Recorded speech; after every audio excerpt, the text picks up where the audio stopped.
폴란드가 또다시 한국산 무기 도입 계약을 체결했습니다. 폴란드 신정부가 집권한 뒤 처음으로 치러지는 본 계약으로 약 6조 원 규모의 2차 계약이었는데요. 대상은 한국산 K9 자주포와 천무 발사대를 탑재한 호마르 K였습니다. 지난 2일 폴란드 베이다 국방부 차관은 언론 브리핑을 통해 자국 국책은행으로부터 한국산 K9 자주포와 천무 다연장 로켓 발사대 구매를 위한 42억 달러, 약 6조 원 규모의 자금 조달을 완료했다고 발표했습니다. 신정부는 집권하기 전까지만 해도 한국과의 무기 계약은 폴란드에 일방적으로 불리한 계약이었다느니 전면 재검토를 시행하겠다느니 입을 털었지만 결국은 한국산 무기의 우수성과 빠른 납기, 합리적인 가격과 후속 지원 등 모든 조건에서 한국과의 계약이 가장 합리적인 선택이었다는 것을 깨닫고 있는 것이죠. 사실 양국의 합의는 더 일찍 이뤄졌었는데요. 자금 조달 문제로 실행이 지연되다가 이번에 발효된 것입니다. K9 자주포는 152문을 2027년까지 납품받는 조건으로 작년 12월에 일찍이 합의되었고,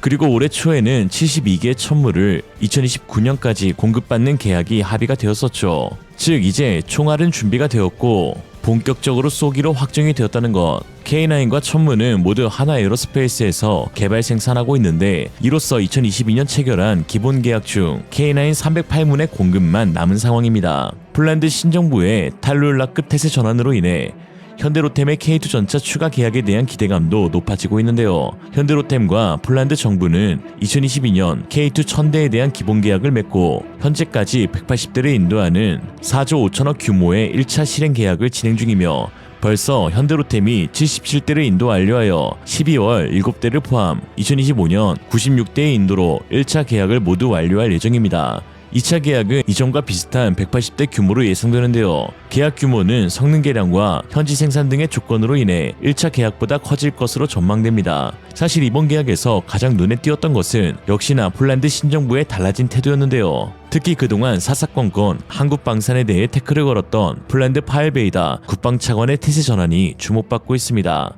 친독계 성향의 폴란드 인민당 PSL 소속으로 9년간 폴란드 하원 의원 및 군의원으로 선출되어 막강한 영향력을 행사한 베이다 차관은 그동안 한국산 무기에 못 믿어온 반응을 보였습니다. 2022년 보수당인 PIS의 부하샤크 국방장관의 한폴 계약 체결 소식에 대놓고 만약 부하샤크가 계속 침묵한다면 한국 대표단의 방문과 관련해 결국 PIS가 외국 전차, 외국 곡사포, 외국 발사대 그리고 외국 항공기를 구매하면서 폴란드 국민들에게 얼마나 많은 수십억 빚을 떠안게 했는지 머지않아 알게 될 것입니다. 라는 저격글도 쓰기도 했었습니다. 베이다 차관이 이러한 태도를 취한 데에 대부분의 폴란드 군사 전문가들은 독일과의 커넥션을 꼽곤 합니다. 듣도 보도 못한 한국산 무기를 구매하지 말고 믿을 수 있는 성능의 독일산을 구매하는 것이 더 낫다는 취지이죠.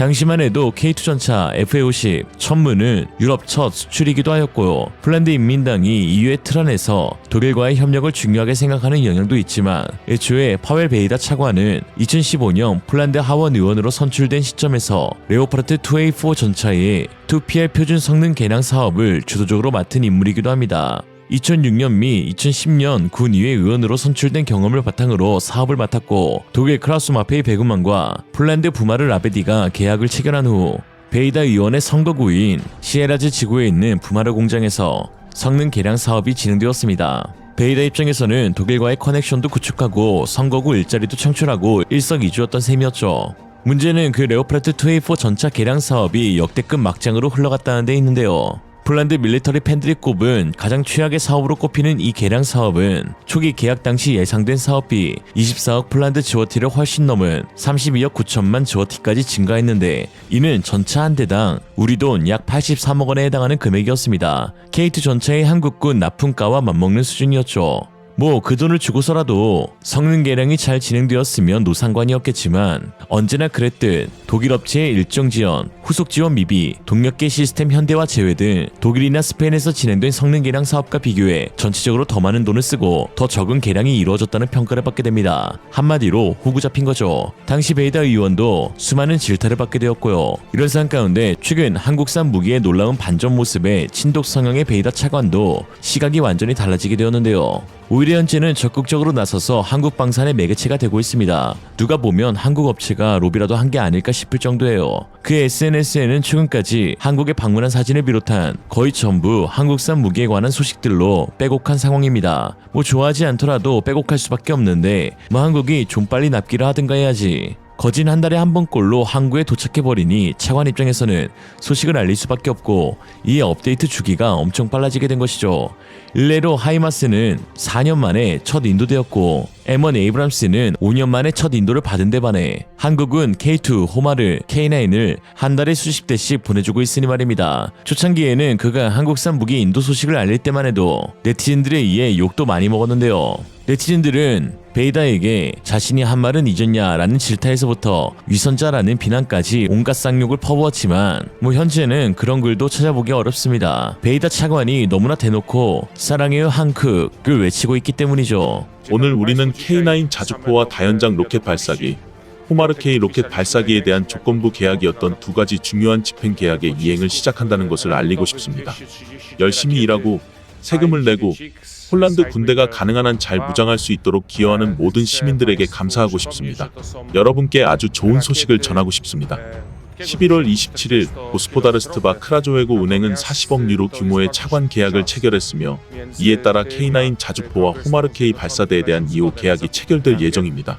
수개월 동안 이 계약은 재정적 안정 없이 방치되었지만 11월 말에 상황이 바뀌었고 저는 하나에어로스페이스와 체결한 2호 행정계약의 K9 자주포 인수에 대한 자금 조달 확정이 이루어졌음을 발표하게 되어 매우 기쁩니다. 또한 본 협정의 범위가 얼마나 넓은지 상기시켜 드리고 싶습니다. 무엇보다도 K9 자주포에 대한 2차 행정계약의 주제인 물류 패키지, 교육 패키지, 서비스 및 수리센터, 예비 및 부품 세트, 모듈식 충전 생산이 확립되었습니다. 이는 오늘부로 K9에 대한 두 번째 집행 계약 이행과 관련된 모든 공식 재무 조건을 충족했음을 의미합니다. 이 40억 질로티 중 일부는 호마르 다연장 로켓 발사대에 대한 두 번째 조건부 집행 계약에도 할당될 것임을 말씀드리고 싶습니다. 기본 합의는 290개의 발사대를 기반으로 했다는 것을 기억할 가치가 있습니다. 또한 브록을 통해 발사대 수를 288대에서 290대로 늘렸다는 점을 말씀드리고 싶습니다. 두 대의 추가 발사대는 토르의 포병 및 무장훈련 센터로 갈 것입니다. 계약 기간은 2023년부터 2029년까지입니다. 첫 번째 집행 계약은 218개 모듈에 대한 것이었습니다. 이 모듈은 또한 폴란드 타우패스 명령 및 제어 시스템과 함께 폴란드 옐츠 차체에 장착됩니다. 첫 번째 계약 이행의 일환으로 66개의 모듈이 이미 폴란드에 납품되었으며 그중 35개의 완전한 발사대, 즉 옐츠 차체에 장착된 이러한 모듈은 이미 폴란드 군대에 납품되었습니다.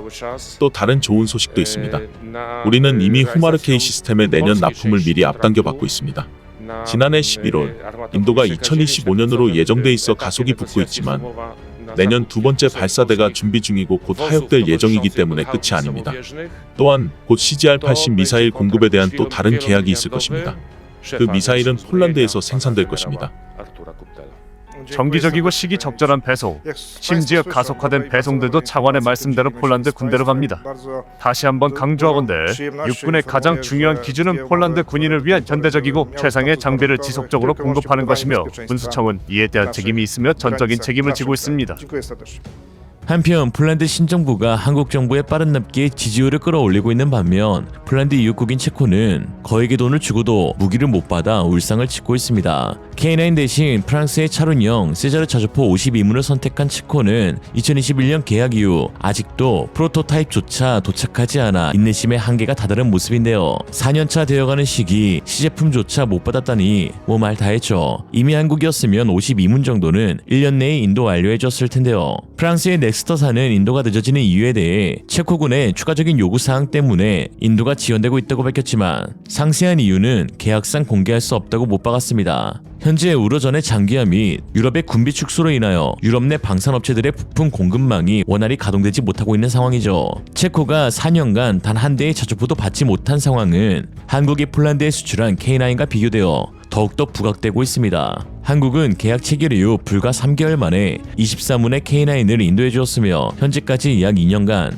총 176문을 인도해 주었습니다. 정말 미친 속도이죠. 체코 일각에서는 지금이라도 넥스터사의 규칙 사유를 들어 계약을 파기하고 K9 저축부를 도입해야 한다는 목소리도 나오고 있는데요. 그래서일까요? 최근 체코 전 총리를 비롯한 체코 국방 정계 관계자들은 한국을 방문하였고 체코 원전 사업자인 두산 에너빌리티와 함께 경남 창원의 현대로템 그리고 한화에어로스페이스를 탐방한 사실이 드러났습니다. 특히 한화에어로스페이스에서는 K9 저축부를 직접 탑승하여 화제가 되기도 했는데요. 직접 시승한 체코 관계자는 한국의 우수한 방산 역량을 익히 들어 잘 알고 있었지만 실제로 보니 이 정도일 줄은 예상하지 못했다며 제작 생산 체계의 첨단화에 다시 한번 놀랬고 현장에서 보여준 세계적 수준의 퍼포먼스에 최고의 기술적 해결책을 제공해 줄 수 있는 한국의 능력을 명확히 보았다고 했습니다. 실제로 세자로와 비교해서 K9 저축부의 경우 2배 적은 운용 인원에 2배 빠른 사격 속도를 지니고 있는 것으로 알려졌죠. 최근 군 당국은 K9 155mm 사거리 연장 고폭탄의 개발이 끝남에 따라 풍산과의 양산 계약을 체결했는데요.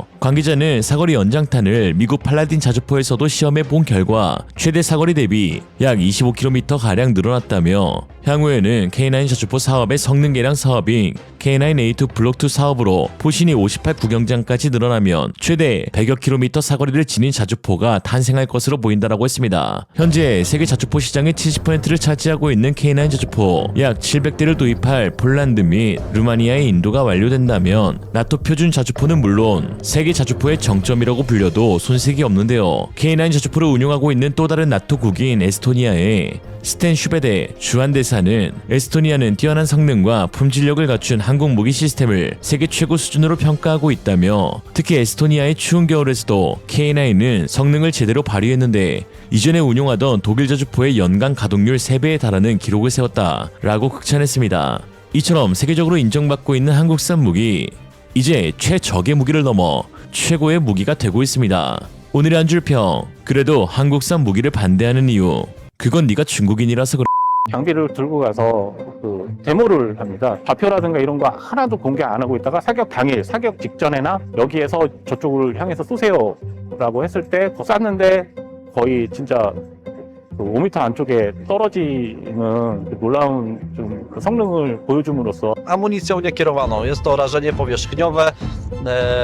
W systemach HOMAR mówimy o amunicji precyzyjnej, gdzie punkt upadku rakiety jest wskazywany w sposób bardzo dokładny. 드디어 천무가 폴란드에서 실전 사격을 진행했습니다. 2022년 계약 체결 후 2023년 11월 처음으로 완제품이 조립되어 배치된 호마르K가 약 1년 뒤인 2024년 12월에 처음으로 폴란드 훈련장에서 실제 사격이 이루어진 것인데요. 실전 사격을 수행한 부대는 제18 포병여단 소속 제3 미사일 비행대대로 우스트카에 위치한 중앙 공군 훈련장에서 수행되었습니다. 영상은 공개되지 않았지만 국방부가 공개한 사진을 통해 몇 가지 유추해 볼 수 있었는데 진행된 미사일은 구경 239mm이자 최대 사거리 80km를 지닌 CGR-80 유도 미사일이었으며 이는 국내에서 천문 미사일로 불려지는 대표적인 무기체계입니다. 한화에어로스페이스에서 개발 생산되어 폴란드에 수출되었죠. 사실 폴란드의 실전 사격이 진행되기 전부터 과연 폴란드 내 어느 훈련장에서 실사격 테스트가 진행될지 기추가 주목되었었는데요. 한국 같은 경우 수십 킬로미터에 달하는 대규모 훈련장을 보유하고 있지 못한 터라 부득이 서해 바다를 향해 미사일을 발사하곤 하는데 광활한 토지를 보유한 폴란드는 해양 사격이 아닌 실제 대지 사격이 가능하여 발사 후 회수를 통한 추가 데이터 확보가 이루어질 수 있기 때문에 국내에서도 많은 관심을 가진 것이었죠. 이에 우스트카 훈련장은 하이마스를 비롯한 호마르 A 및 호마르 K 시스템의 능력을 확인하기 위해 사거리 70km의 무기를 발사할 수 있도록 전체적인 개선 작업이 진행되었습니다. 이로써 국내에서는 진행되지 않은 미사일 회수 분석 자료가 폴란드를 통해 얻을 수 있게 되었죠. 폴란드도 10년 전까지만 해도 훈련장에서 20km 이상 거리에서 발사할 수 없었지만 이번에 한풀 방산 계약을 통해 K9 저주포와 호마르K의 도입으로 훈련장 사거리를 대폭 늘린 것인데요. 추후 한국 국방부는 한풀 연합훈련을 통해 우리군 무기체계의 사거리 연장 미사일 테스트를 폴란드에서 진행할 계획이라고 밝히기도 했습니다. 이번 천무의 실전 사격이 이루어지기 하루 전날 폴란드 국방부는 천무와 K9의 2차 계약 계약 확정 발표를 했는데요. 이 계약을 통해 폴란드는 288대의 천무 단장 로켓 도입 전체 물량을 확보하였고, 이는 지난 정부에서 체결한 한풀 방산 거래 계약 중 유일하게 전체 도입이 확정된 사례였습니다. 특히 폴란드 신정권은 추가 2대를 더 도입하기로 하면서 대규모 미사일 통합 계약까지 체결했는데요. 그 계약 규모도 3조 4,475억 원에서 3조 6천억 선까지 늘어날 전망입니다. 여기에 K9 2차 물량 152문에 약 3조 4천억 원까지 포함해 이번 계약 금액만 무려 7조 원에 달하였죠. 주목해야 할 것은 이번 계약을 주도한 인사가 새로 부임한 파엘 베이다 국방부 차관으로 지난 정부 시절 집권당인 PIS가 추진한 한풀 방산 계약을 앞장서서 비판했던 사람이었다는 것입니다. 그럼 베이다 차관이 갑자기 입장을 바꾸어 천무의 290문 계약을 빠르게 추진하였으며 심지어 지난 정부 시절보다 더 많은 수의 천무와 로켓 미사일을 도입하였던 것이죠. 이는 폴란드의 핵심 부대인 18기계화 사단과 16기계화 사단에서 천무를 실운용 중인 병사들의 극찬들이 있었기 때문에 가능한 것입니다. 도입하기 전까지만 해도 극동 변방의 나라에서 개발하여 단 한 번도 유럽에 수출되지 않았던 MLRS를 도입하는 데에 많은 의구심이 들었지만 까다로운 현지 테스트와 실운용 평가 이후 모든 고정관념이 깨진 것인데요. 천무 체계기술 2팀의 이승훈 부장은 해외 관계자들의 천무에 대한 반응을 두고 해외에서 실제로 장비를 들고 와서 시험을 진행하는데 폴란드의 경우 좌표를 하나도 공개하지 않고 있다가 사격 당일이나 또는 사격 직전에 여기에서 저쪽을 향해 쏘세요 라고 했을 때 오차 범위 CEP가 5m 안쪽인 놀라운 성능을 해외 관계자들에게 보여줌으로써 크게 만족감을 표시했다라고 했습니다. 또한 이번 첫 사격 훈련을 진행한 폴란드 18포병연대의 인터뷰를 통해서도 호마르케이가 왜 세계 최고의 MLRS 시스템인지 알려주었죠. Na terenie 18 Pułku Artylerii, a za nami pierwsze Homary K. Kiedy do Państwa przyjechały i jakie są pierwsze wrażenia? Zgodnie z harmonogramem dostaw pierwszy dywizjon systemu Homar K dotarł do końca 2023 roku. W związku z tym Jakie są pierwsze doświadczenia? no, pierwsze doświadczenia nie mogą być inne dla dowódcy dywizjonu czy obsług jak pozytywne. No, mówimy tutaj o zupełnie nowym sprzęcie, fabrycznie nowym, na gwarant i czas reakcji też jest bardzo krótki, więc no, to daje nam duże możliwości szkoleniowe. Jakimi w takim razie możliwościami ten sprzęt dysponuje w porównaniu do sprzętu poprzedniej generacji używanych w Wojsku Polskim? Mówiąc o zdolnościach systemu Homar K, należy rozpocząć chyba całą rozmowę od tego, gdzie ulokowany jest ten sprzęt. Dywizjon rakiet, który jest w składzie pułku artylerii, czy też w brygady artylerii, to jest tak zwana, a może nawet nie tak zwana, tylko to jest artyleria dywizji, czyli narzędzie dowódcy dywizji do oddziaływania głębokiego na przeciwnika, który znajduje się na jego kierunku działania. Tego systemu z jakimś innym, ze względu na to, że to jest dywizjon rakiet, nie jest ekwiwalentem dywizjonu artylerii rakietowej, więc mówimy tutaj o zupełnie nowej zdolności, którą siły zbrojne pozyskują. Wspomniał Pan o nowoczesnym sprzęcie wojskowym. Widzieliśmy tutaj system Gladius, Homary K. Jak przebiega to wdrożenie? Czy jest to, wiąże się z jakimiś problemami? No bo do tej pory nie było specjalistów, którzy znali ten sprzęt.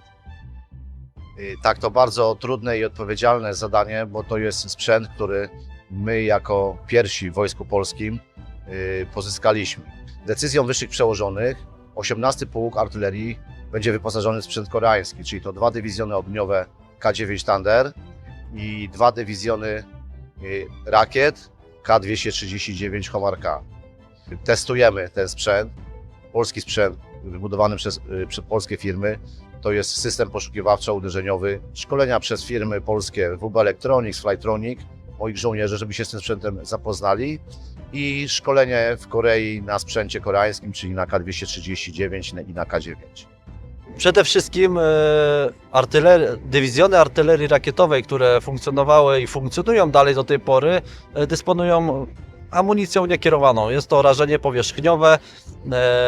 W systemach Homar mówimy o amunicji precyzyjnej, gdzie punkt upadku rakiety jest wskazywany w sposób bardzo dokładny. 이로 인해 폴란드 정치인뿐만 아니라 자칭 군사 전문가로 활동하며 한국산 무기들을 쓰레기라고 지칭했던 야로슬라프 볼스키 역시 이번 폴란드 실전 사격을 두고 누가 찍었는지 모르겠지만 칭찬합니다. 참 멋진 사진이네요. 폴란드 호마르 K의 첫 번째 전투 사격이 있었습니다 라고 했습니다. 굳이 천무가 아닌 사진이 잘 나왔다면 칭찬하는 젖보험새 역시나 찐따답습니다. 반면 여당 정치인 팔로스프키는 그동안 폴란드가 사용해오던 구수련 로켓 시스템보다 4배나 더 강력한 천무라면서 극찬을 했는데요. 그는 위대한 조직적 성취에 큰 축하를 보냅니다. 폴란드는 다시 한번 미사일 부대를 가지게 되었으며 이번에는 이름뿐만 아니라 국내에서 실제로 발사되었습니다. 그것도 4대의 토치카보다 훨씬 더 뛰어난 성능을 가진 시스템으로 과거에 존재했던 구수련의 다른 시스템들을 사용하던 때에는 창문이나 겨우 맞출 수 있을 정도였죠 라고 했죠. 특히나 실전 사격 사진과 함께 공개된 또 다른 사진을 통해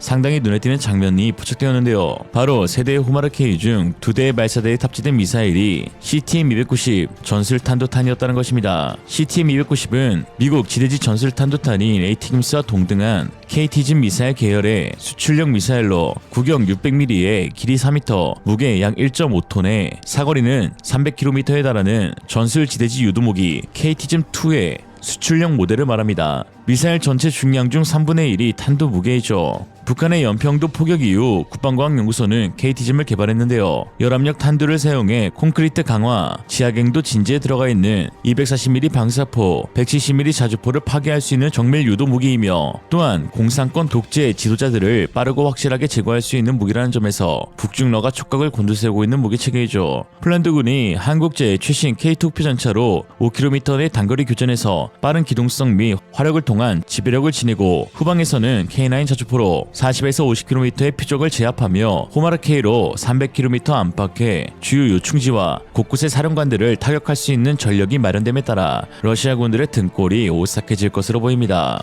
이에 러시아 매체들은 폴란드 호마르 K가 실전 사격을 진행했으며 대다수의 발사대에 CTM-290 미사일이 탑재되었다는 견제 기사를 보도했습니다. 300km 미사일을 북부 오지스에 위치한 포병부대에 배치하게 된다면 러시아의 국외 영토인 칼리닝그라드는 물론 발트해에서 활약 중인 러시아 북해 함대의 활동 노선들도 모두 사거리 안에 들어오게 되는데요. 특히나 한국 정부는 올해 10월 수출용 미사일의 사거리를 기존 300km에서 500km로 크게 늘리는 개량을 진행하였고 이에 러시아군의 휴전방이라 불리는 벨라루스 전역이 사거리에 포함되어 러시아 서진 정책이 완벽하게 봉쇄될 것으로 보입니다. 이런 상황 가운데 최근 한국군의 놀라운 발표에 북한과 중국도 충격을 금치 못하고 있는데요. 바로 천무에서 사용하는 한국형 확산탄이 결국 이번 달부터 전력화되기로 결정됐기 때문입니다. 확산탄은 큰 포탄 안에 여러 발의 작은 자탄들이 들어있어 239mm 미사일 한 발에 축구장 3개 넓이를 완전히 초토화할 수 있는 것으로 알려진 탄두인데요. 지난 2일 정부 관계자에 따르면 국내에서 처음 개발된 무유도탄 최종 수락 시험이 3일 국방과학연구소 안흥시험장에서 진행된다며 수락 시험 이후 이달 안에 천무가 배치된 부대에 무유도탄을 전력화할 예정이라고 말했습니다. 여기서 말하는 무유도탄이 바로 확산탄을 뜻하는 것이죠. 한때 확산탄의 높은 불발률로 인해 민간인의 피해가 발생하자 유럽 비정부 기구들은 확산탄 생산 업체들에게 투자하면 안 된다는 운동을 벌이면서 우리나라의 한화와 풍산 역시 많은 제약이 있었었는데요. 그러나 올해 풍산은 이스라엘에서 진행된 K9의 155mm 확산탄 불발 시험에서 1% 미만의 불발률을 기록해 세계 최초로 수출이 가능한 탄두를 개발했으며 하나에어로스페이스 역시 코리아 디펜스 인더스트리로 물적 분할을 통해 무유도탄 개발에 나섰고 올해 10월에 진행된 정확도 시험에서 불발률 1% 미만을 달성하였습니다. 1% 미만의 불발률은 미국도 성공하지 못한 세계 최고의 기술인데다 한국형 확산탄의 경우 자탄이 불발되더라도 3분 내에 자폭하는 기능이 있어 불발된 상태로 계속 남아 민간에 피해를 줄 가능성이 거의 없다는 장점이 있죠. 즉 한국은 안보적 상황으로 확산탄을 보유할 수밖에 없지만 불발률을 극소로 낮추는 유일무이한 기술을 세계 최초로 개발한 것이죠. 비정부 기구에서는 불발률 1%를 초과하는 확산탄의 경우 제약을 걸고 있는데 미국의 경우 5%, 러시아의 경우 25% 이상의 높은 불발률을 지니고 있는 것으로 알려져 있습니다. 천무가 수출되면서 확산탄의 수출 가능성도 높게 점쳐지고 있는데 일례로 우크라이나 정부가 한국 정부에 공식적으로 수입을 원했던 무기들 가운데 천무와 확산탄이 주요 무기로 자리 잡고 있고 특히 천무는 높은 호환성으로 다양한 구경의 미사일이 탑재가 가능한데 동유럽에서 많이 사용하는 122mm 탄도 쓸 수 있도록 개량해 예정인데요. 다양한 구경의 확산탄이 사용 가능할 것으로 보입니다. 물론 북한과 러시아는 한국의 천무엔 확산탄 패키지 수출을 상당히 꺼릴 것으로 보이는데요. 일부 몇몇 편향된 국내 언론들조차 이를 동조하며 인권을 운운하면서 한국의 첨단 무기인 확산탄의 제조를 중단해야 한다고 할 지경입니다. 북한의 핵탄두와 러시아의 초음속 미사일은 괜찮고 천무와 확산탄만 인권에 중대한 악영향을 끼친다는 건지, 이번 1% 미만 불발률에 대해 또 뭐라고 짓거릴지 기대가 되네요. 무튼 북한이 발광하고 있다는 걸 보면 우리가 잘하고 있다는 걸 느낍니다. 오늘의 한 줄 평, 북한에도 천무가 있다. 천하의 무식한 놈. 2.4 i 2PL w czołgach trzeciej generacji. Takiej liczby nowoczesnych czołgów nie będą miały ani Niemcy, ani Francja, ani tym bardziej Wielka Brytania, Włochy.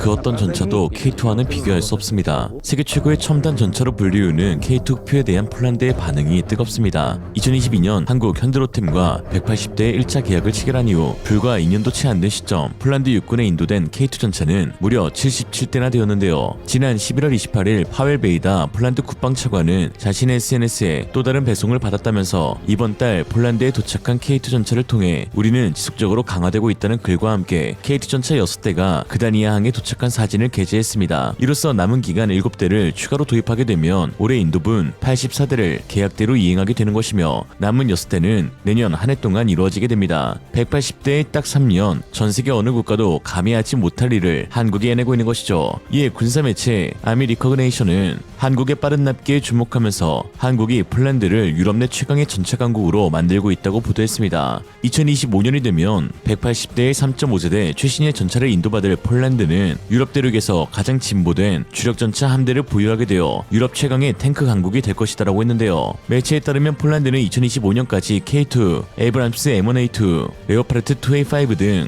1000대 이상의 현대식 전차가 구성될 예정으로 첨단 MBT수 측면에서 다른 유럽 국가를 능가하게 된다고 했습니다. 독일, 프랑스, 영국 등 유럽 1티어 국가들의 평균 보유량은 200대에서 300대 수준이죠. 그러면서 한국 현대로템이 개발한 K2 블랙팬서는 세계에서 가장 진보된 주력 전차 중 하나로 널리 알려져 있는데 화력, 방호력, 기동성의 정교한 조합은 폴란드 군대의 이상적인 자산이 된다면서 이 탱크는 120mm 활강포로 무장하고 있으며 고폭탄 대전차포, 장갑 관통 폐기사부 탄환 및 유도탄을 포함한 다양한 탄약을 발사할 수 있으며 또한 승무원수를 단 3명으로 줄이는 자동장전 시스템을 탑재하는데 이 첨단 장비는 작전 효율성을 높이고 장시간 작전 시 승무원의 신체적, 정신적 부담을 줄여준다 라고 상세히 보도하였죠. 특히 매체는 폴란드가 K2표의 한국의 첫 구매자로서 이러한 결정은 그동안 미국과 독일을 선호했던 전차 시장에서 중대한 변화를 가져오는 것이라고 강조했습니다. 폴란드는 K2뿐만 아니라 미국 에이브람스, 독일 레오파르트, 그리고 자국산 PT-91 전차를 운용하면서 각 전차의 비교 우위를 따지고 있는데요. 폴란드의 군사매체나 또는 기계화 차단 전차병들의 증언에 따라 모든 운용 중인 전차들 가운데 최고를 K2 전차로 꼽았으며 가장 큰 차별화되는 점으로 현대화된 장비, 특히 사격 부분에서의 탁월성을 꼽았습니다. Do studia. Pierwszy temat czołgowy, no jest z nami Damian, więc nie może być inaczej. Damianie, przyjechały Abramsy, przyjechały K2, rośniemy w siłę. To znaczy, tutaj wyjaśnię pewną rzecz, czyli dostawa kolejnych czołgów K2. Było to 6 egzemplarzy, co oznacza, że w Wojsku Polskim już dzisiaj znajduje się 77 czołgów. Oczywiście te 6 wozów, które zostało właśnie dostarczonych, musi teraz zostać dostarczone do jednostek. No natomiast jest to dobra informacja i jeżeli dobrze liczę, plan dostaw na ten rok zrealizowany, czyli 84 czołgi do końca tego roku i kolejne 96 do końca roku przyszłego. Także wygląda to bardzo No dobrze. właśnie, to jest pytanie. Pancerna pięść Europy, będziemy czołgowym mocarstwem w Europie, bo tak kiedyś pisano. To znaczy tak, pomijając całkowicie program K2PL, bo to jest troszeczkę inna kwestia, ale po zakończeniu dostaw wszystkich Abramsów i wszystkich K2, czyli mówimy tutaj o 546 czołgach, plus do tego doliczymy Leopardy 2.5, Leopardy 2.4 i 2PL, czołgach trzeciej generacji. Takiej liczby nowoczesnych czołgów nie będą miały ani Niemcy, ani Francja, ani tym bardziej Wielka Brytania, Włochy, Hiszpania czy Grecja. Tak naprawdę nikt nie będzie miał tylu nowoczesnych czołgów w Europie, co Polska. Samym NATO oczywiście pod względem liczby nowoczesnych czołgów, no to będą nas przewyższały takie państwa jak Stany Zjednoczone chyba tylko. 매치가 언급한 대로 폴란드가 유럽 내 최강의 전차 강국이 될 수 있었던 주된 이유는 바로 K2 전차의 현대적 성능 때문입니다. 러시아나 중국의 전차는 한두 명이 탑승하기도 매우 좁은 공간으로 만들었다면 한국은 미친 효율로 실내 내부 공간을 마련하여 182cm 거구의 유럽 남성 3명이 들어가도 충분한 공간이 나오는 것을 알 수 있습니다. 또한 화이트 컬러로 깨끗하고 감각적으로 배치되어 있는 첨단 장비들은 폴란드 전차병들의 사격 효율을 크게 늘려주고 있는데요. 전 세계에서 가장 첨단화된 전차답게 외관을 통해서 볼 수 있는 조준장치 및 관련 센서들만 해도 10가지가 넘습니다. 전차장 잠망경, 전차장 조준경, 동적 포구 감시기 반사경, 동적 포구 감지기 레이저 송수신부, 피하 식별 장치, 동축 기관총, 포수 직접 조준경, 포수 조준경, 측풍 등 대기 센서, 조종수 열상 잠망경이죠. 그 첨단 장비들 가운데 역시나 가장 중요한 것은 전차장용 조준기 CPS와 포수용 조준기 GPS를 꼽을 수 있는데요. 전체의 눈 역할을 하는 조준경은 주야간 표적을 정확하게 관측하고 조준해 각 전차의 공격 성공률을 높일 수 있는 중추적인 역할을 하며 전시 상황에서 전차의 생존성과 직결되는 중요한 장비입니다. 하나 시스템에서 개발한 K2 전차 조준경은 기존 K1A1 조준경보다 훨씬 큰 디스플레이와 주간 카메라 역시 FHD급으로 개선이 되어 탐지 및 인지 성능을 크게 높였습니다. K2표 전차는 차체의 전방과 후방에 CCD 카메라를 별도로 부착하고 있으며 각 승무원들은 이 CCD 카메라를 통해 외부의 상황을 파악할 수 있고 자동 추적 기능을 적용하여 기동간 사격 역시 우수한 정확도를 자랑하는데 금동정 국방과학연구소 수석연구원은 K2 전차의 자동 추적 기능은 포수 조준경이 적외선 센서로부터 획득된 열 영상을 이용해서 이동하는 적표적의 위치를 계산해 조준점을 계속 포수에게 제공해주는 기능이라고 설명한 바 있었죠. 이처럼 우수한 K2 전차의 조준경이기에 현재 우리군의 K1A1에도 탑재하는 개량 사업을 진행하고 있습니다. 이러한 성능을 기반으로 카타르에서 열린 해외 연합훈련 당시 우리 K2 전차가 역사상 처음으로 5km 떨어진 표적을 무려 80% 이상 명중률로 타격하는 데 성공하였습니다. 일반적으로 알려진 3.5세대 전차의 최대 유효 사거리는 3km. 그러나 K2 전차의 신형 사격 통제 장치에 힘입어 노르웨이 훈련장 3km, 폴란드 훈련장 4km, 그리고 카타르 훈련장 5km 사격 명중 달성 기록을 세운 것이죠. 이런 상황 가운데 세계 최고의 전차가 한국 K2가 아닌 자국산 전차라고 우기는 국가가 있습니다. 바로 중국입니다. 중국이 우기고 있는 건지 웃기고 있는 건진 모르겠지만 최근 중국 공영 매체 CCTV 산하 군미천하에서 중국 주력 전차 구구식 전차의 훈련 영상이 공개되었는데 당시 설명과는 정반대의 허접한 전차의 성능이 드러나 충격을 주고 있습니다. 말로는 세계 1등, 까보면 세계 꼴등. 중국 전차의 실체 한번 함께 보시죠. 99A 型主战坦克是人民军队最为大家关注的作战装备。阅兵场上，它是装备方阵的第一梯队；对抗演习中，它是突击敌方防线的利剑之刃；射击场上，它是弹无虚发的神射手。它身上有着最先进的黑科技，同时也传承着人民军队装甲兵71年的奋斗和荣光。自然要通过上车操作来检验。3次刹车启动。车辆的基本驾驶，在训练过程中呢，现在呢，我就跟战士们来到了这个靶区来验靶啊。那我们可以看到，这个靶区现在可以说是满目疮痍啊。那在我旁边这些白布呢，就是咱们刚才叫炮打的这个1000米外的这个靶标。那班长，咱们叫炮需要几轮才能把这个火炮的状态调整好啊？我们叫炮需要3轮，第一步要用消炮镜对靶子进行预先校准，也就是预先校正。为了第二步，使用4发弹进行试射，4发弹试射完毕后，通过弹着点调整修正。车辆在战场上就是要有能力破最强的防守，啃最硬的骨头。这次主要是因为转场机动，第一次来到这个陌生的场地，然后靶子是随机性的，导致这个难度系数比较大。我们目标命中率达到80%以上，基本达到预期效果。确实从实战出发，练强 일각에서 몇몇 여권 빨간 분들은 해당 속 구구식 전차는 한국의 K1 전차와 같은 급이라고 할 수 있다며 현재 최신식 3.5세대 전차인 VT4가 운용 중이고 이는 분명히 세계 최고의 전차라고 하실 수 있는데요. 뭐 맞는 말이죠. 처맞는 말. 최근 2024 주하이 에어쇼에서 시범 기동을 선보이던 VT4 전차가 시연 중 갑작스러운 고장으로 기동이 불가한 장면이 포착되어 웃음을 주고 있습니다. 중국이 중국했는데요. 수출형 버전이자 시범 기동을 선보이도록 제작된 VT4는 언덕을 오르는 기동 시연을 선보이던 중 기계 오작동으로 갑자기 멈춰버렸고 그 자리에서 꼼짝도 못한 채 움직이지 못하였습니다. 오작동의 원인은 당연히 밝혀지지 않았지만 중국 전체의 기술적 결함을 그대로 드러낸 꼴이었죠. 수출형 모델에다가 심지어 시범 기동 전차가 퍼지는 경우는 상당히 드문데 말입니다. 여기에 언덕을 올라가기 전 평범한 일상 기동에서 엔진이 퍼져버렸으니 중국산 전차는 첨단이니 최신이니 하는 장비를 자랑하기 전에 우선적으로 잘 가고 잘 서는 연습부터 해야 할 것 같습니다. 반대하면 중국인. 오늘의 한 줄 평. 중국산 정품 인증되었습니다. Panie pułkowniku, może być? Jak najbardziej może być. Jestem w ogóle tak zadowolony, że to jest w ogóle trudno opisać.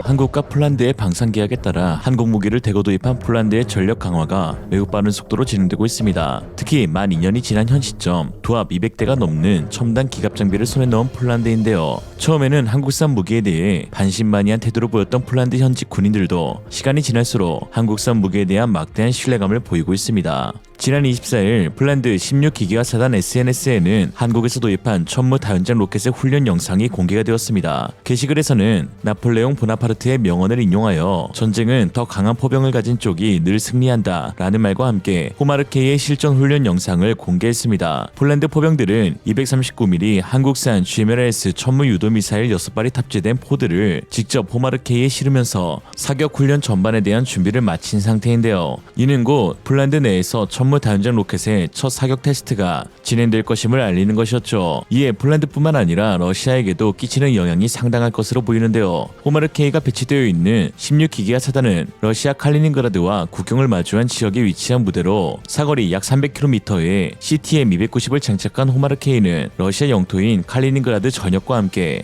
유럽 내 최대 화약고로 불리는 수바우키 회랑 전역을 사정거리 안에 들 수 있습니다. 이곳에서 사거리 290km의 전술탄도 지대지 미사일을 운영할 수 있는 호마르케이가 실전 배치되어 곧 사격 훈련을 실시한다는 점, 그리고 발트해에서 작전을 수행하고 있는 러시아의 발트 함대 함선들을 타격할 수 있는 지대한 미사일까지 호마르케이에서 발사될 수 있다는 점은 러시아의 등골을 서늘하게 만들고 있는 것이죠. 발트해와 인접해 있는 칼리닝그라드는 러시아가 북해로 나갈 수 있는 통로라는 점에서 군사 지정학적으로 매우 중요한데요. 러시아가 자랑하는 발트 함대 본부가 위치하는 곳도 칼리닝그라드로 전략적 중요성 때문에 러시아의 알래스카라는 별칭으로 불리기도 합니다. 북해, 발트해 등 바다를 통한 재해권의 확장을 모색하고 있는 러시아 입장에서는 겨울에도 얼지 않은 칼리닝그라드의 부동항이 더욱 중요한데요. 우크라이나 크림반도 강제 병합 당시 부동항인 세바스토폴을 가장 먼저 점령했던 것과 같은 맥락이라고 할 수 있습니다. 우크라이나 침공을 계기로 핀란드가 나토에 가입하였고 발트 3국이 반러시아 연대로 돌아서자 러시아는 칼리닝그라드 인근 발트해에서 이스칸데르 미사일 시험 발사 등 핵 공격 모의 훈련까지 벌이기도 한 만큼 이곳에서의 힘의 균형이 매우 중요해졌습니다. 그래서일까요? 폴란드는 약 20조 원어치의 대규모 한폴 방산 계약을 체결한 이후 도입된 한국산 무기들을 먼저 폴란드 북부 칼리닝그라드와 마주하고 있는 16기계화 사단에 우선 배치하였습니다. 16기계화 사단은 동북부의 안보를 담당하는 부대로 폴란드는 이 지역을 최전방으로 여기며 전략적으로 매우 중요하게 평가하고 있습니다. 러시아에 대응하는 나토 전방 전개군이 이곳 오지스 등에 주둔하고 있는 것도 이런 까닭이죠. 사실 폴란드 16기계화 사단에서 호마르케이가 운용될 수 있었던 주된 이유 중 하나는 한국 방산 업체들의 빠른 납기 덕분입니다. 폴란드군은 북부의 핵심 기계화 사단으로 16기계화 사단을, 그리고 남부 우크라이나 국경 지역의 핵심 기계화 사단을 18기계화 사단으로 정하여 북부인 16사단에는 기동성 위주의 기갑 장비 K2 전차와 하이마스, 18기계화 사단은 화력과 방어력 위주의 기갑 장비인 M1 에이브람스 전차와 호마르케이를 우선적으로 배치시키기로 했습니다. 그러나 하이마스의 제조사인 로키드 마틴과 호마르케이의 제조사인 하나 에어로스페이스의 납기의 현격한 차이는 전력 배치의 우선순위마저도 바꾸어버렸는데요. 18기계화 사단에서는 포대당 8대의 호마르케이로 구성하여 3개의 포대를 1개 대대로 설정했는데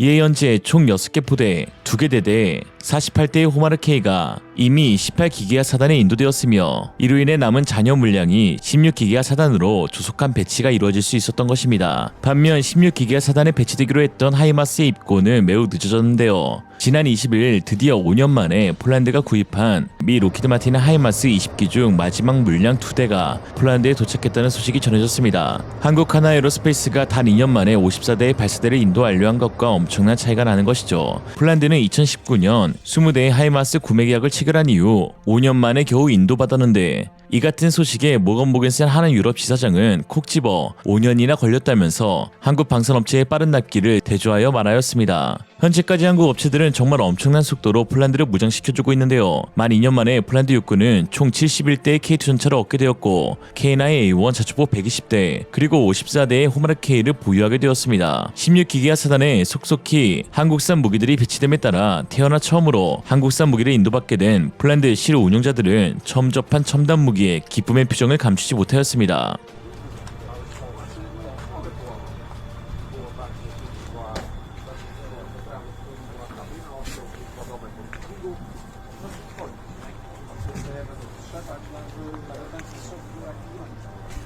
Panie pułkowniku, może być? Jak najbardziej może być. Jestem w ogóle tak zadowolony, że to jest w ogóle trudno opisać.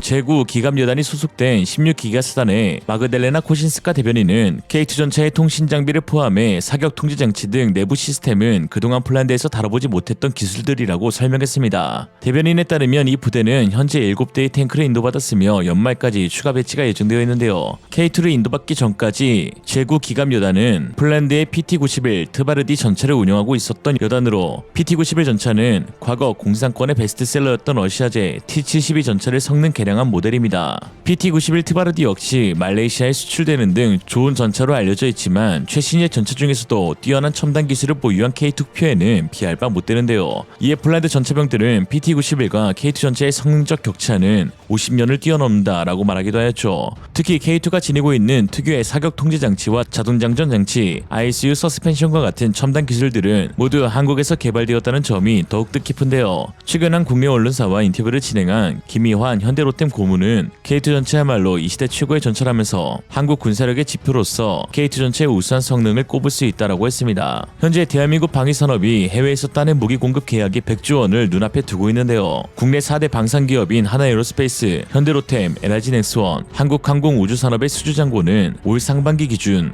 약 91조 5,500억 원입니다. 1960년대까지만 해도 총알 하나 제대로 만들지 못했던 한국은 작년 140억 달러, 19조 3천억 규모의 무기를 해외 12개국에 팔 정도로 성장한 이후 전차, 미사일, 자주포 등의 품질과 성능이 높다는 평가를 받으며 방산 수출 세계 10대 국가로 발돋움하게 되었습니다.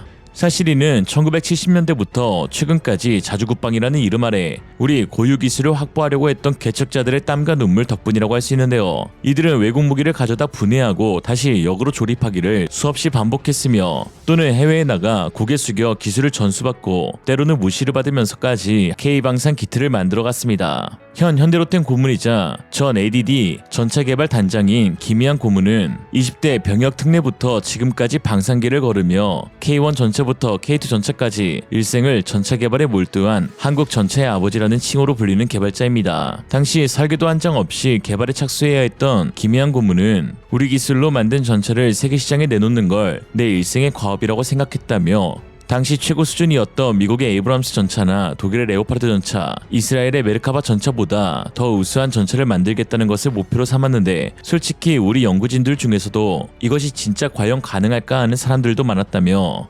회상하였습니다. 실제 전차를 만드는 과정은 실패의 연속이었다고 회상하는 그는 연구원들에게 오류를 최소 1000개는 찾을 각오로 꼼꼼하게 테스트해야 한다고 입버릇처럼 강조하였습니다. 4.1m의 수심에서 활동하는 전차를 만들기 위해 현대로템 직원들이 탄 전차 객실을 크레인으로 들어 물에 집어넣기도 했으며 어느 날 갑자기 주포가 회전을 하지 않는 일이 생겨 며칠 발을 동동 굴렀는데 핵심 부품에 물이 차서 생긴 일이라는 걸 뒤늦게 발견하는 일도 있었습니다. 그러던 중 2006년 처음 전차 주포 사격 테스트를 하던 날 주포 3발을 쐈는데 관역 귀퉁이에 20cm 간격으로 상태로 포탄이 명중하는 것을 보고 눈물을 왈칵 쏟아내었던 김고무는 자신감을 얻었고 이후 꾸준한 연구 개발로 오늘날 세계 최고의 전차 K2를 탄생시키게 된 것이죠.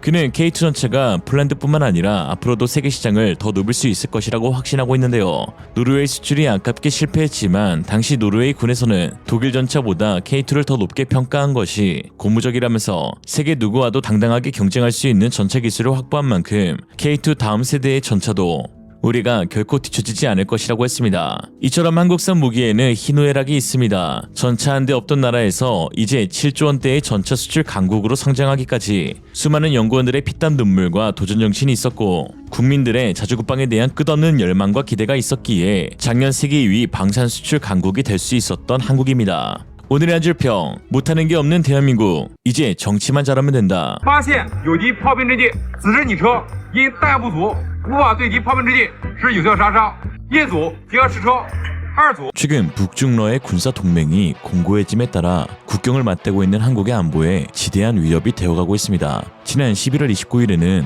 중국과 러시아의 전투기 폭격기 등 군용기 11대가 한국 방공식별구역에 들어와 우리 공군 전투기가 급파되는 일이 벌어졌으며 북한은 러시아의 병사 파견에 대한 대가로 첨단 무기의 기술 이전을 논의하고 있는 상황인데요. 이처럼 군사적 긴장감이 심화되는 상황이지만 최근 아이러니하게도 북한과 중국이 자국 매체를 통해 공개한 군사훈련 장면에서는 오히려 무기체계의 각종 결함만 드러나게 되어 웃음거리가 되어가고 있다는데요. 놓칠 수 없는 이 소식 빠르게 한번 살펴보겠습니다. Let's get it. 지난달 29일 북한 노동신문은 자국 항공의 날을 기념해 공군부대의 훈련 장면을 공개했습니다. 북괴 제10 항공사령연대의 김정은은 29일, 30일 이틀 연속으로 방문하여 공군 조종사들을 독려했다고 하는데요. 문제는 최고 지도자의 행차에도 불구하고 실제 공중 기동 시연은 단 한 차례도 이루어지지 않았다는 점입니다. 그저 구형 미그-29를 배경에 두어 겉모습만 현대화된 척하는 화보 촬영이 이루어졌는데요. 이 정도면 훈련보다 화보를 더 많이 찍으니 전업이 모델이라고 해도 과언이 아닌데 마치 카푸어들이 유지비와 감가상각에 벌벌 떨며 인스타에 사진만 주구장창 올리듯 북한 역시 자국 최고의 현시대 전투기 미그-29 한번 띄우기 무서워 그저 광내고 사진만 찍는 모습을 보여주고 있습니다. 1970년 말에 북한에 도입된 미그-29는 운용된 지 대략 40년이 훌쩍 넘은 기체입니다. 특히나 구수령권 전투기 특징이 잦은 결함과 낮은 가동률 그리고 짧은 수명 주기를 지니고 있다는 점에서 사실상 운용불가 판정을 받아 마땅한 북한 미그-29인데요. 나름대로 관리를 아주 잘해온 폴란드의 미그-29 역시 40%대의 가동률로 인해 온갖 고생을 해온 것을 보면 북한의 미그-29는 안 봐도 뻔한 상황입니다. 심지어 폴란드는 WZL 제2항공정비시설과 같은 전문 정비시설에서 미그-29의 RD-33 엔진 오버홀을 진행한 적이 있을 만큼 정비주기 추적화를 통해 가동률을 높이려는 시도를 하였지만 그마저도 가동률 40%대를 넘기지 못했었는데요. 이에 대다수의 군사 전문가들은 북한 공군의 전체 가동률은 20%대를 밑돌 것으로 예상하고 있습니다. 북한 전투기의 기반은 러시아제로 상당수가 노후화되었습니다. 북한의 조립 기술은 매우 열악해 이들을 제대로 운용하려면 러시아의 지원이 필수인데요. 특히 미그-29의 경우 북한의 핵심 공군 전력임에도 부품 조달 등이 제대로 되지 않고 있다고 우리 군은 파악하고 있는데 북한 내 이 전투기를 조립하는 공장도 사실상 가동 중단된 상태라고 합니다. 이에 북한은 2022년부터 러시아의 미그-29 현대화 요청을 꾸준히 해왔는데 이 시기는 우크라이나 침공 이후 러시아가 북한에 포탄 등 무기 지원을 처음 요청한 시기와도 맞아떨어집니다. 중국 무기 역시 이러한 문제점을 안고 있는데요. 중국은 무기 현대화에 큰 진전을 이루었지만 대부분의 첨단 무기들이 외국 기술을 복제하거나 역설계한 결과물로 원천 기술의 부족으로 인해 고질적인 신뢰성 문제를 앓고 있습니다. 세계 패권이라는 야망 아래 빠르게 천조국 미국을 따라잡기 위해 무리하게 진행된 중국의 군 현대화 사업은 기술 탈취, 불법 노비, 역설계 등으로 그럭저럭 겉모습은 갖추졌다는 평가를 받지만 실상은 잦은 결함과 낮은 가동률, 망가진 후속 체계로 인해 한국 무기에 비해 크게 미치지 못한다는 평가를 받고 있죠. 이는 최근 중국 공영 매체가 공개한 영상에서도 알 수 있었습니다. 중국 매체 CCTV 산하 군사 채널 군미천하에서는 중국 최고의 수도방위군 81 집단군 전차 부대의 훈련 영상을 공개했는데요. 중국의 주력 전차인 9구식 전차를 운용하는 81 집단군의 실제 훈련 모습은 참담 그 자체였습니다. 고장 우려로 인해 실사격 훈련은 진행되지 않았으며 모형 RC카로 훈련을 대체하고 있었기 때문이죠. 很可惜，我们这次拍摄时并没有赶上他们的实弹射击训练。不过，不开炮就不能杀敌立功了吗？事实上，即使我们的99A 主战坦克不动一枪一弹，它同样可以给敌人带来致命一击。发现有敌炮兵阵地，此时你车因弹不足，无法对敌炮兵阵地施有效杀伤。一组集合驶车，2组集合沙盘，进行推引。各组大概1组过来，2组过来。这里遇到的场景非常现实。当你驾驶坦克，忽然发现了敌方的炮兵阵地，这时候该怎么办呢？坦克炮的威力再大，也没有办法摧毁一整个炮兵阵地，就可以发挥99A 坦克信息化能力的优势，通过为炮兵、陆航等打击力量。我们昨天就是通过上级下发的一个坐标，然后我们进行直接，因为第一次接触实弹这种射击，然后我们只能说就是大概的在一个方位内爆炸，然后我们进行一个修正，总体来说效果很好。 특히나 중국 전차 부대의 손홍기 상사는 실탄 사격은 처음 접하는 것이라며 인터뷰를 진행했는데 복무기간 2년 이후 3년차에 진급할 수 있는 하사 계급인 그가 처음으로 실탄 사격을 했다는 것은 현재 중공군의 상황을 잘 보여주는 것이죠. 마치 북한이 모형 비행기로 도보 훈련을 하는 것과 마찬가지였습니다. 고장날까봐 감히 훈련에서 사용하지 못하는 무기체계, 애물단지가 되어버린 계륵 북중러의 무기들은 있어도 쓰지도 못하는 상황을 맞이하고 있죠. 반면 높은 신뢰성을 갖춘 한국산 무기들은 세계 각지에서 종횡무진 활약하고 있는데요. 폴란드에 수출된 K2 전차의 경우 거의 100%에 가까운 가동률을 보이고 있는데 심지어 폴란드 전차 부대는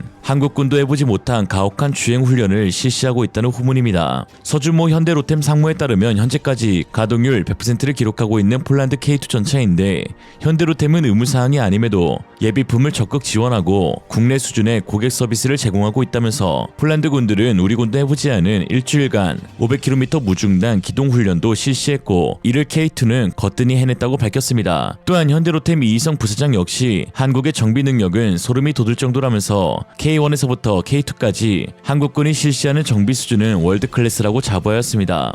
Korea Army is operating more than 2,000. Among them, about 1,700 have been produced and delivered by Hyundai Rotem, which include K1. And the overall availability rate of the 1,700 MBTs is about 90%. In Poland, being operated by Polish military, the availability rate is above 90%. And when I see the depot maintenance K1 MBT, they look brand new. I'm always impressed. FA-50도 높은 수준의 가동률을 보이고 있는데요. 현재 카이 측에 따르면 2024년 10월 초에 12기가 인도된 FA-50 GF 중 11기가 가동 중으로 가동률은 90%를 상회하고 있으며 지난 12개월 동안의 가동률은 평균 77%를 유지했다고 합니다. 전체에서 77%의 가동률을 기록한 것은 세대가 6개월간 운행 불가 상태였기 때문인데 이는 기계 결함의 문제가 아닌 폴란드 정부와 영국 마틴 베이커사의 사출 좌석 수출 승인 허가에 관련된 문제였습니다. 실제 운용하고 있는 폴란드 민스크 마조베츠키에서는 매우 높은 만족도를 드러내고 있는데요. 취재를 나온 한 기자는 폴란드 공군 역사상 처음이라는 말과 함께 이 정도의 전투기 가동률과 임무 수행 능력을 지닌 것은 역사적인 일이라고 극찬하였습니다. To jest największe wyzwanie dla polskiego loty na EPA-50 odbywają się kilka razy dziennie i tego nalotu polskich pilotów z pierwszej grupy.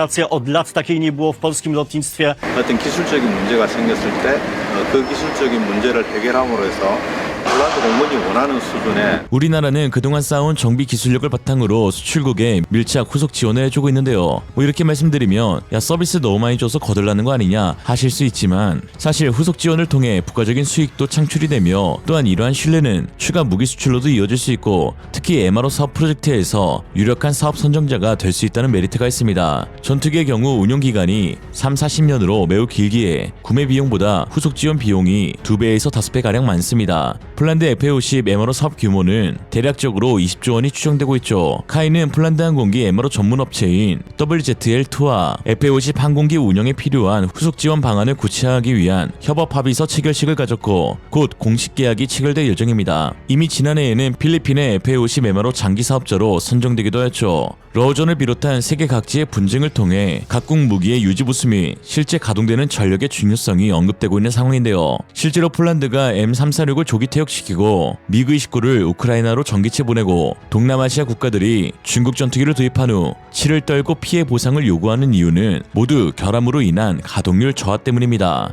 기껏 비싼 돈 주고 들여왔지만 정작 사용하지 못하니 화가 날 수밖에 없는 것이죠. 특히나 최근 미얀마의 경우 중국으로부터 공급받은 JF-17 전투기 대다수가 기술적인 문제로 무용지물 상태인 것으로 확인되었는데요. 도입된 지 2년도 채 안 된 신형 전투기 10수대가 동시에 약속이라도 한 듯 심각한 엔진 문제, 레이더 문제, 무장 문제를 드러내면서 한순간에 고철 덩어리로 변해 사기를 당했다라는 미얀마 대통령의 직접적인 발언도 있었습니다. The scam called China.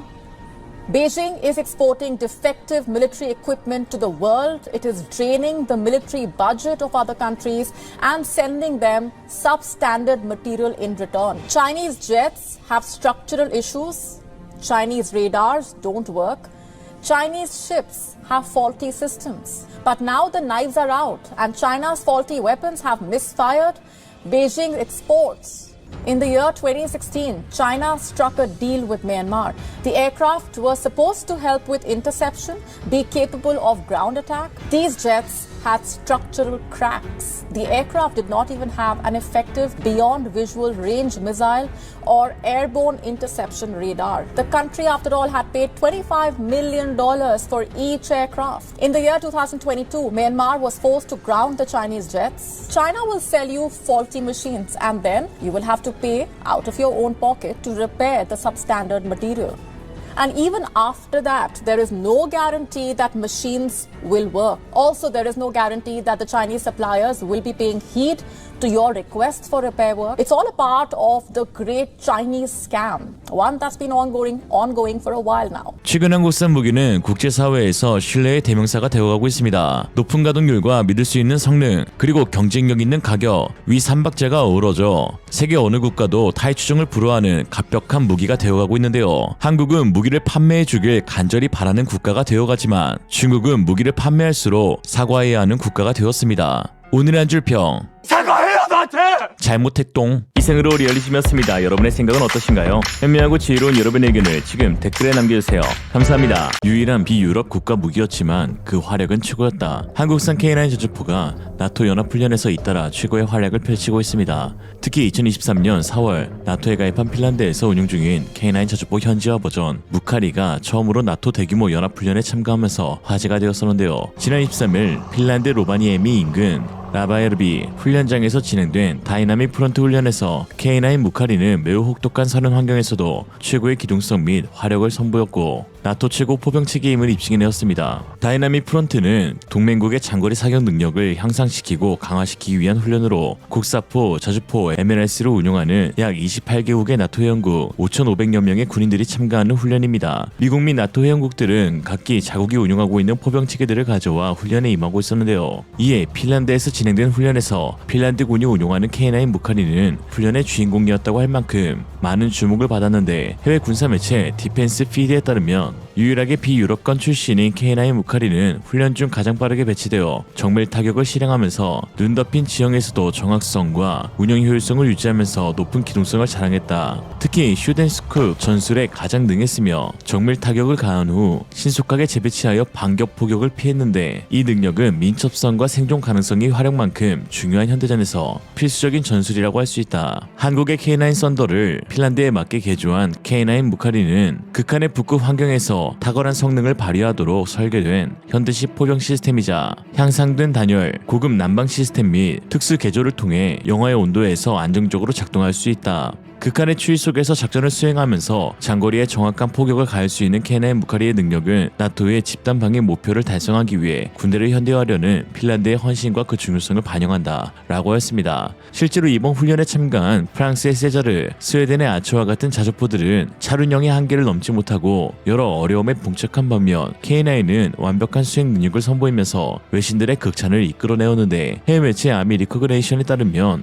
극악의 환경에서 차륜형보다 궤도형 K9이 더 우수하다는 것을 보여주었다 라고 했고 실제로 차륜형 자주포들은 모두 바퀴에 스노우 체인을 달고 훈련에 임했다라고 했습니다. 차륜형 자주포는 궤도형 자주포와 달리 바퀴를 사용하는 구조적 특성상 눈 위에서는 접지력이 약해질 수 있는데요. 특히 핀란드처럼 눈이 많이 내리는 지역에서는 이러한 보조 장비를 통해 기동성을 확보하고 훈련 및 작전 중 안전성을 높이는 것이 필수입니다. 그러나 단점도 존재하는데요. 우선 설치하는 데 시간이 걸리며 실제 전장에서는 더더욱 그러합니다. 또한 눈이 없는 도로로 진입하거나 설원이 끝나는 지점에서는 체인을 제거해야 하는데 이는 작전 효율을 크게 떨어뜨릴 수 있는 것이죠. 더군다나 체인을 장착한 상태에서는 속도가 크게 줄어들게 되는데 보통 30에서 50km/h 이하로 제한되어집니다. K9 자주포가 설원 위에서 시속 70km로 주행할 수 있는 것과 비교해서 거의 2배나 차이 나게 되는 것이죠. K9이 전세계 어디서든 또 어떤 작전 환경이든 설원, 사막, 진흙, 늪지, 언덕, 정글 등에서도 모두 기동이 가능한 것은 애초에 개발 당시 연교차가 크고 사계절이 뚜렷한 한반도의 특성상 온도에 관계없이 정상적인 기동이 보장되어야 했었기 때문이죠. 그리고 이런 전천후 기동성 덕분에 수출 시에도 큰 어려움이 없이 수출할 수 있습니다.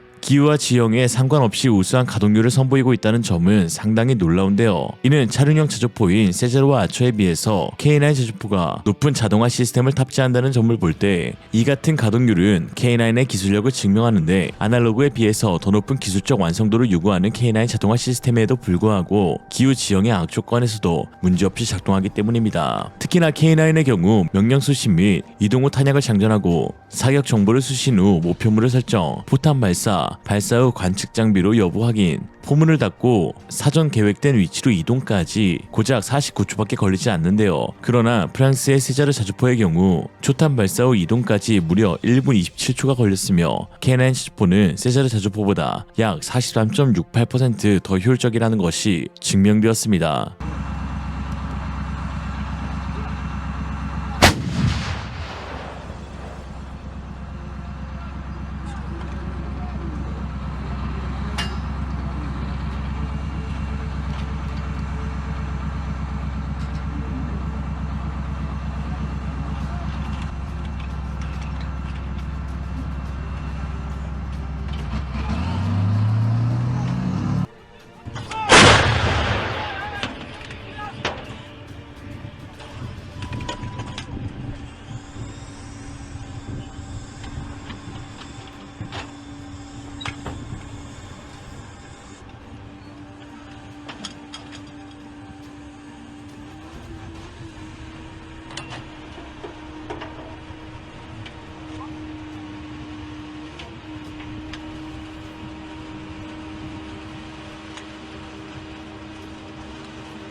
이에 해외 네티즌들 역시 K9 자주포의 우수성을 극찬했는데요. 한국은 훌륭한 일을 했고 훌륭한 자주포를 만들었습니다. 한국 공학에 감탄했어요. 세자르는 근육, 좋은 팀워크 및 동지애를 키울 수 있습니다. 여러분 중 일부는 세자르의 장점으로 기동성을 꼽지만 이는 오직 평원에서만 가능합니다. 반면 산악, 눈길, 험지형 이동성이 K9이 인기 끄는 이유이죠. 실제로 K9 썬더는 7초마다 사격할 수 있습니다. 7이라고 했습니다. 특히나 이번 핀란드군의 K9 무카리 사격 시험에서 눈에 띄는 장면들이 있었는데요. 바로 K9을 운용하는 포병들의 대다수가 여군들이었다는 점입니다. 영상에서 알 수 있듯 차륜형 자주포의 경우 하차 및 탑승, 포탄 운반 및 장전, 지지대 철거 등 포병들의 강도 높은 육체적 능력을 요구하게 되는데 반면 K9 자주포는 자동화된 시스템으로 손쉽게 터치 한 번만으로 장전해서 발사 후 이동까지 모두 가능하기 때문에 보다 더 여군에게 적합함을 알 수 있습니다. 이에 핀란드는 조종수도 여군, 자주포 차장도 여군, 포수도 여군, 특히나 핀란드는 여성들의 높은 자발적 군복무로 유명한 국가인데요. 핀란드 안티헤케넨 국방장관은 우러전 이후 여성들은 매년 2,000명 이상이 자발적 군복무를 실시한다면서 현재 핀란드가 운용 중인 96문의 자주포를 운용하기 위해 여군들이 많이 투입되고 있다고 했습니다. 핀란드뿐만 아니라 나토 회원국들 전역에서 여군들의 참여가 높아짐에 따라 군무기 자동화 시스템에 대한 관심도 높아지고 있어 앞으로 K9의 수출 호황이 점쳐지고 있습니다. 특히 최근 한국 육군은 폴란드, 호주, 이집트 등 7개국을 대상으로 K9 자주포에 대한 쪽집게 가외에 나서는데요. 특히나 이전까지는 없었던 정비 과정을 추가로 개설하여 K9의 중요 부품 교체 및 수리 작업 노하우를 일일이 전수해주기까지 했습니다. 이런 상황 가운데 현재 K9A2의 개발이 완료가 되어 미국으로의 수출이 진행되고 있으며 또한 K9A3의 개발 사업이 본격적으로 추진되고 있다는 기분 좋은 소식도 전해졌습니다. 현재까지 한국 육군은 1999년부터 약 2018년까지 K9 자주포 총 1178대를 양산했으며 그중 육군이 1094대를, 해병대가 80대를 운용하고 있는데요.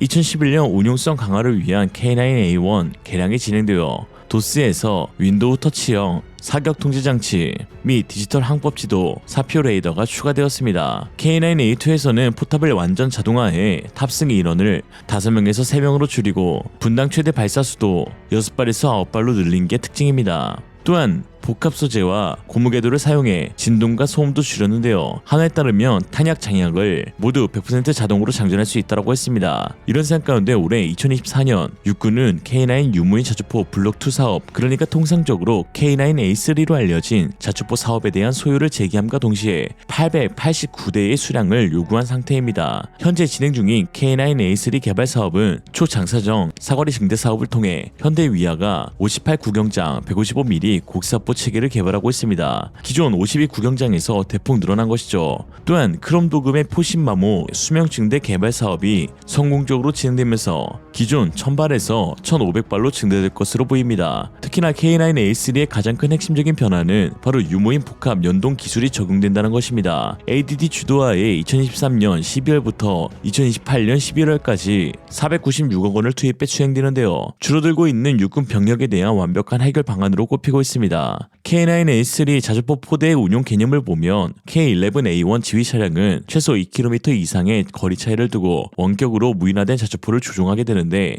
지휘 차량 한 대가 기본적으로 세대의 K9A3를 통제하게 되며 K11A1은 은폐된 수풀이나 기타 엄폐호에 숨어있고 K9A3 자주포만 노출된 상태로 사격을 실시합니다. 이렇게 운용할 경우 설사 적군의 대포병, 사격 등에 노출되어도 승조원만큼은 완벽히 생존할 수 있게 되는 것이죠.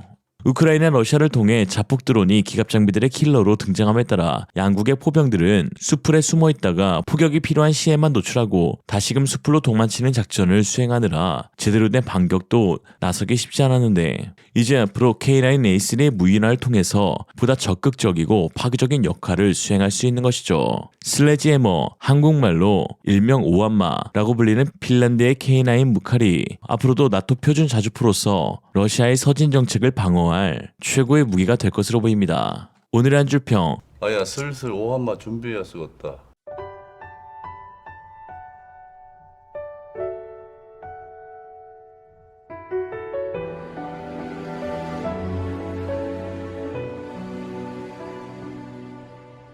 멀리 산마루의 저 구름, 내 맘속에 머문 그때 언제 여기까지 나온 건지 더는 숨길 수 없